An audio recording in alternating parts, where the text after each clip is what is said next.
class 12 students. Hope you have a good understanding of your topics. In my previous video, I have discussed about management as an art. कि management art है या नहीं, तो वो तो हमने कल 100% डिसाइड किया, हमने 100% हमने उसका प्रूफ लिया कि yes management art है. Now today we will be discussing as management as a science. क्या management science है या नहीं? सेम कल जैसा सिनेरियो है. कल आर्ट में भी अपने पास 3 फीचर्स थे आर्ट के और हमने प्रूव किया कि मैनेजमेंट में भी वो तीनों फीचर्स एग्जिस्ट करते हैं. आज हम देखते हैं साइंस में भी हमने 3 फीचर्स लिए हुए हैं. क्या यही 3 साइंस के फीचर्स मैनेजमेंट में भी एग्जिस्ट करते हैं? अगर करते होंगे तो मैनेजमेंट भी साइंस होगा. तो देखते हैं, वही फिर से शुरू करते हैं. पहले हम देखेंगे साइंस क्या है. ये साइंस का मीनिंग क्या होता है?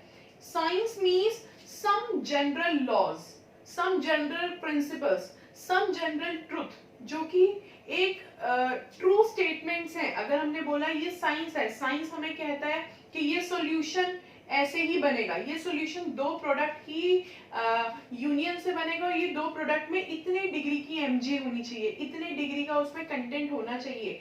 तो ये बिल्कुल सच है और ये सॉल्यूशन हर टाइम ऐसे ही बनेगा बिकॉज वो सॉल्यूशन हमारा क्या बन चुका है? एक जनरल प्रिंसिपल बन चुका है. अगर साइंस कुछ प्रिंसिपल्स निकालती है तो वो बहुत एक्सपेरिमेंटेशन के बाद निकालती है, बहुत ऑब्जर्वेशन के बाद निकालती है और वो principles apply as it is होते हैं. विदाउट उसमें हम लोग कोई चेंजेस नहीं कर सकते. अगर हमने अपनी मर्जी से कोई चेंज किया तो हमारा बॉयलर या कोई भी चीज जो भी हम अप्लाई कर रहे हो बर्स्ट हो जाएगा. तो इसलिए साइंस क्या है? Some general principles, some general truth है, वो एज इट इज लगते हैं, उसमें मॉडिफिकेशन की जरूरत नहीं होती. तो देखते हैं साइंस का सबसे पहला फीचर क्या होता है? Systematised body of knowledge. Science में क्या है? एक सिस्टमेटाइज्ड, इट मींस एक systematic body of knowledge exist करती है. वो नॉलेज किस रूप में हमें मिलती है? वो नॉलेज हमें प्रिंसिपल्स के रूप में मिलती है. साइंस के कुछ प्रिंसिपल्स एग्जिस्ट करते हैं. नो डाउट आप सब उन प्रिंसिपल से क्लियर होंगे. हम कुछ ज्यादा बड़े प्रिंसिपल्स या हाई लेवल के एग्जांपल्स नहीं लेंगे, हम बहुत सिंपल एग्जांपल्स लेंगे कि साइंस के ऐसे कौन से प्रिंसिपल्स हैं जो बने हुए हैं. जैसे लॉ ऑफ ग्रेविटी ले सकते हो, ग्रेविटी का लॉ है अपने पास, या फिर हमारे पास लॉ ऑफ डिमांड है कि डिमांड में क्या है कि प्राइसेस जब इंक्रीज होंगे तो डिमांड डिक्रीज होगी. ये एक प्रिंसिपल बन चुका है और ये ऐसे ही अप्लाई होगा. Whenever price goes up demand goes down. ये प्रिंसिपल बना हुआ है, इसको हम चेंज नहीं कर सकते. ऐसे लॉ ऑफ ग्रेविटी, जब भी कोई, जैसे एप्पल का लॉ ऑफ ग्रेविटी में एप्पल का एग्जांपल लिया हुआ है कि एप्पल पेड़ से गिरेगा तो वो ग्राउंड पे आके ही गिरेगा. एप्पल पेड़ से टूटा तो वो ग्राउंड पे आके गिरा. कैसे गिरा? ग्रेविटी की फोर्स से गिरा. तो ये लॉ ऑफ ग्रेविटी. तो ये प्रिंसिपल साइंस ने बना दिए हैं. अब क्वेश्चन अराइज होता है, क्या ऐसे प्रिंसिपल्स मैनेजमेंट ने भी बनाए हैं? मैंने आपको कल अपने लाइव सेशन में बताया था कि कैसे टॉपिक को डिस्कस करना है. कहीं बच्चों को कंफ्यूजन थी, कंफ्यूजन अपने माइंड में क्रिएट नहीं करनी है. वन बाय वन चलना है. 1 प्रिंसिपल आपने साइंस का लेना है, साथ 1 प्रिंसिपल उसी प्रिंसिपल को मैनेजमेंट के तरीके से बताना है. तो क्या बताएं, जब साइंस में ऐसे प्रिंसिपल्स एग्जिस्ट करते हैं तो क्या मैनेजमेंट में भी ऐसे प्रिंसिपल एग्जिस्ट करते हैं? Yes, management do have certain kind of principles. वो प्रिंसिपल्स कहाँ पढ़ते हैं हम मैनेजमेंट में? जब हम मैनेजमेंट की स्टडी करते हैं, जब हम एमबीएस करते हैं या जब हम मैनेजमेंट की नॉलेज लेते हैं, तब उसमें हमें कुछ प्रिंसिपल्स दिए जाते हैं. वो प्रिंसिपल्स मैनेजमेंट में कैसे होंगे? अभी आप शायद आपको अभी कंफ्यूजन हो भी सकता है, लेकिन हमारा जो चैप्टर नंबर 2 है इस बुक का, that is principles of management. इसका मतलब मैनेजमेंट में बहुत सारे प्रिंसिपल्स ऑलरेडी बने हुए हैं. मैनेजर्स आपस में उसी कॉमन वोकैबुलरी पे बात करते हैं. जैसे फॉर एग्जांपल 2 मैनेजर्स हैं और दोनों अलग अलग डिपार्टमेंट के हैं सेम ऑर्गेनाइजेशन में. तो एक डिपार्टमेंट वाला मैनेजर कह रहा है कि भाई मुझे ये प्रॉब्लम आ रही है, तो दूसरा मैनेजर क्या कहेगा? Apply spirit de corps principle. तो वो दोनों समझ गए वो किस बारे में बात कर रहे हैं. स्पिरिट द कॉप प्रिंसिपल एक होता है. इस प्रिंसिपल का क्या मतलब होता है? बहुत easy, that is team work. अगर आपको दिक्कत आ रही है आप टीम वर्क में काम करें, तो इस प्रिंसिपल को क्या नाम दे दिया? Spirit de corp.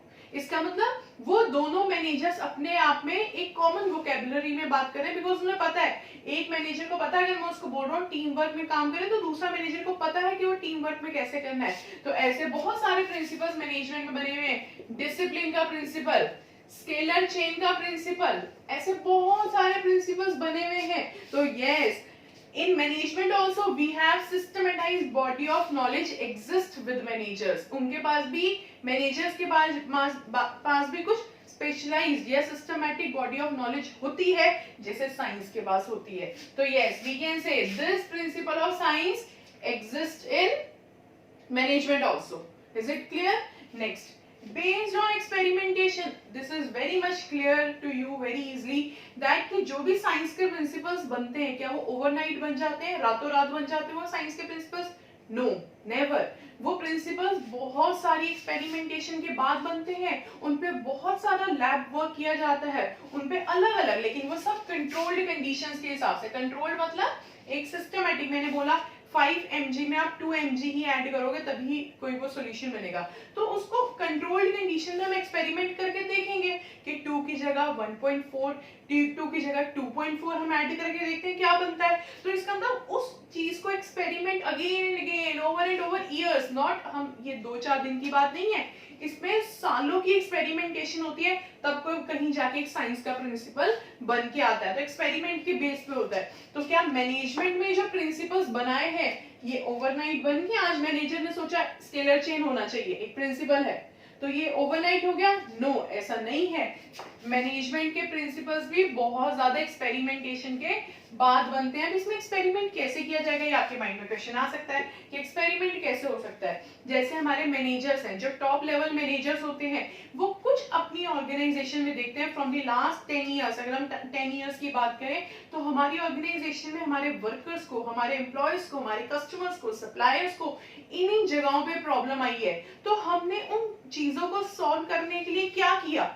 अगर हमने हर बार ऐसी प्रॉब्लम, फॉर एग्जांपल हमारे मैनेजर को या हमारे सप्लायर को किसी इस टाइप की प्रॉब्लम आ रही है, ए टाइप की प्रॉब्लम आती है हर साल, और हम हर साल इस प्रॉब्लम को सॉल्व करने के लिए XYZ कोई प्रिंसिपल लगाते हैं, XYZ कुछ तरीका लगाते हैं, नॉट प्रिंसिपल, XYZ कुछ हम सॉल्यूशन लगाते हैं। हर बार ऐसी प्रॉब्लम आती है और इस प्रॉब्लम को सॉल्व करने के लिए ऐसी कोई चीज हर बार लगाई जाती है। जब हमें पता है कि हम हर बार ये चीज लगाएंगे तो ये क्या बन जाता है, प्रिंसिपल बन जाता है, जिससे कि हम अपने आगे आने वाले मैनेजर्स को, जिससे कि हम अपने आगे आने वाली जनरेशंस को ये बता सकें, रिटर्न में बता सकें कि if you face this kind of problems, do apply this principle, it will be solve, ये इजीली सॉल्व हो जाएगी आपकी प्रॉब्लम।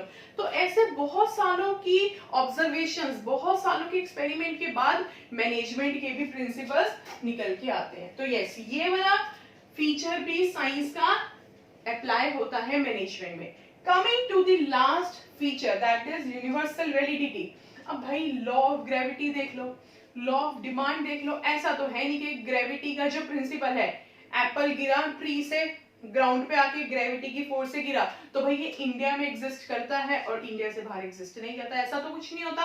साइंस के प्रिंसिपल्स की वैलिडिटी ऐसी होती है यूनिवर्सल, उसको कहीं भी लगा लो, कोई भी लगा ले, एक ही जैसा है। अब वो इंडिया में लगाए, इंडिया से बाहर लगाए, या कोई एक टीचर लगाए, या एक वो स्कूल का पर्सन लगाए, एक स्टूडेंट लगाए, एक हाउसवाइफ लगाए, एक ऑफिसर लगाए, कोई भी साइंस के प्रिंसिपल्स लगाएगा, उसकी यूनिवर्सल वैलिडिटी है, हर एक के लिए रिजल्ट क्या है, एक ही जैसे है। बिकॉज साइंस के प्रिंसिपल्स क्या है, मैंने आपको शुरू में बताया था क्या है, ये जनरल ट्रूथ, ये एक जनरल ट्रूथ है, और ये प्रिंसिपल्स एक जनरल प्रिंसिपल्स बन जाते हैं, जनरल लॉ बन जाते हैं, it is applicable to all in the same manner. तो इसलिए इसकी यूनिवर्सल वैलिडिटी किसमें है, साइंस में। अब जरा देखें, क्या ये मैनेजमेंट में भी यूनिवर्सल वैलिडिटी है? क्या मैनेजमेंट के प्रिंसिपल्स भी हर जगह एक ही जैसे लगते हैं? नहीं, अ बिग नो, नो, ऐसा नहीं है। क्यों ऐसा नहीं है? क्यों मैनेजमेंट के प्रिंसिपल्स हर जगह नहीं लगते? बिकॉज मैनेजमेंट कौन करता है, मैनेजमेंट कौन कर रहा है, ह्यूमन बींग्स कर रहे हैं। किस पर करी जा रही है, ह्यूमन बींग्स पर ही करी जा रही है। फॉर एग्जांपल एक मैनेजर ने मैनेजमेंट करी, और मैनेजमेंट किसके लिए करी, ह्यूमन बींग्स के लिए करी। ह्यूमन एलिमेंट इन्वॉल्व होता है और डिफरेंट कंडीशंस होती हैं, तो हर कंडीशन पे उसकी वैलिडिटी एक जैसी नहीं रहती, उसकी एप्लीकेबिलिटी एक जैसी नहीं लिखती, बिकॉज ह्यूमन एलिमेंट, और साइंस में ह्यूमन एलिमेंट नहीं इन्वॉल्व होता है। साइंस में क्या एलिमेंट इन्वॉल्व हुआ, कुछ सॉल्यूशंस इन्वॉल्व हुए जो कि सेम रहेंगे, लेकिन मैनेजमेंट में वो हर जगह एक जैसा अप्लाई नहीं होगा। क्यों? क्योंकि देखें कैसे प्रिंसिपल्स हैं, डिसिप्लिन का प्रिंसिपल, टीम वर्क का प्रिंसिपल। अब इट इज पॉसिबल कि हमें कहीं जगह 100% डिसिप्लिन एनवायरनमेंट को मेंटेन करना पड़ता है कि हमें यहाँ पे 100% डिसिप्लिन चाहिए, और कहीं कहीं जगह पे हमें लगता है कि हम चाहते हैं अब हमारे एम्प्लॉयज या हमारे जो कोलीग्स हैं वो एक ओपन डिस्कशंस में आए, वो एक ओपन होके हमें डिस्कशंस और सजेशंस दे। तो अगर हम इतना डिसिप्लिन लगाएंगे तो हमें वैल्यूएबल फीडबैक नहीं मिलेगी उनसे। तो इस वजह से हम लोग वहाँ 100% डिसिप्लिन नहीं लगा सकते, बिकॉज हमें वहां पे कुछ और आउटकम चाहिए, तो हम 100% डिसिप्लिन वहां नहीं लगाएंगे। इसका मतलब ये चेंज होता है according to the situation. Situation के हिसाब से हम उन मैनेजमेंट के प्रिंसिपल्स को अप्लाई करते हैं। कहीं पे 100% करेंगे, कहीं पे 30% करेंगे, कहीं पे 70% करेंगे, और कहीं पे हो सकता है पॉसिबल ही ना हो।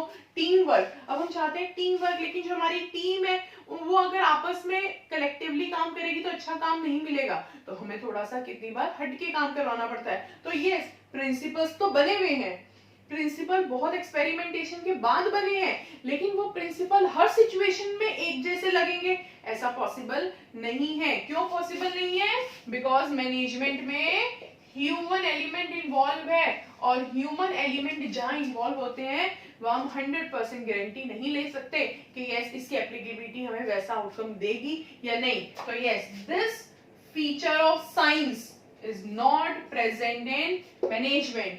तो साइंस के ये दोनों प्रिंसिपल अप्लाई होते हैं, लेकिन साइंस का ये वाला फीचर हमारी मैनेजमेंट में नहीं है। इसलिए हम साइंस को, मैनेजमेंट एज अ साइंस, तो हम मैनेजमेंट को एक प्योर साइंस नहीं कहेंगे। अगर हम इसका कंक्लूजन लिखना चाहें तो कंक्लूजन में हम क्या लिखेंगे कि management is not a pure science. Management पूरी तरीके से साइंस नहीं है, because only 2 features exist, one of the feature does not exist. तो वो क्या है? हम उसको इनएग्जैक्ट नाम बोल सकते हैं कि मैनेजमेंट क्या है, इनएग्जैक्ट साइंस है या सोशल साइंस है, लेकिन वो प्योर साइंस नहीं है।